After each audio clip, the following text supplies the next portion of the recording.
শুরু থেকেই বিক্ষোভে উত্তাল ইসরায়েল। যুদ্ধবিরতির মধ্য দিয়ে হামাসের হাতে জিম্মিদের উদ্ধারের দাবিতে মাসের পর মাস রাজপথে জড়ো হয়েছে ইসরায়েলিরা।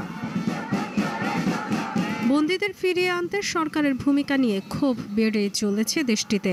রাজনৈতিক উদ্দেশ্যে সংঘাত জিইয়ে রাখছেন নেতানিয়াহু, এমন অভিযোগ নাগরিকদের। জীবন বাঁচানোর পরিবর্তে মৃত্যুকে বেছে নিয়েছেন নেতানিয়াহু। যুদ্ধের কারণে জিম্মিরা মরছে, মাত্র একটি চুক্তি স্বাক্ষর তাদের নিরাপদে ফেরাতে পারত। নেতানিয়াহু বাকি ইসরায়েলিদের মৃত্যুর প্রস্তুতি নিচ্ছেন কেবল ক্ষমতার গদি রক্ষার জন্য।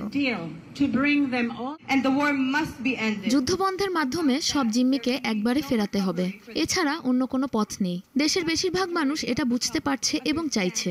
নেতানিয়াহু নিজের স্বার্থে যুদ্ধে ফেরার পথ বেছে নিয়েছেন, দেশের স্বার্থে নয়।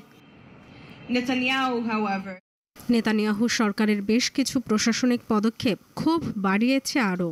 বিশেষ করে নিরাপত্তা সংস্থার শিন বেত প্রধান রনেন বারকে সরিয়ে দেওয়ার চেষ্টা ঘি ঢেলেছে আগুনে। আদালতের রায়ে বারকে বরখাস্তের সিদ্ধান্ত স্থগিত হলেও কমেনি জনরোষ।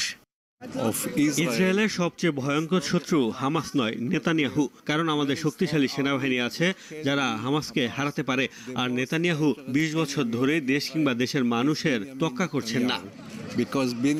এমন পরিস্থিতিতে আবার অ্যাটর্নি জেনারেল বাহারাফ মিয়ারাকেও অপসারণের পরিকল্পনা করছে প্রশাসন। বিরোধীদের অভিযোগ, জনসমর্থন হারিয়ে ক্ষমতা টিকিয়ে রাখতে এসব বিতর্কিত পদক্ষেপ নিচ্ছেন নেতানিয়াহু।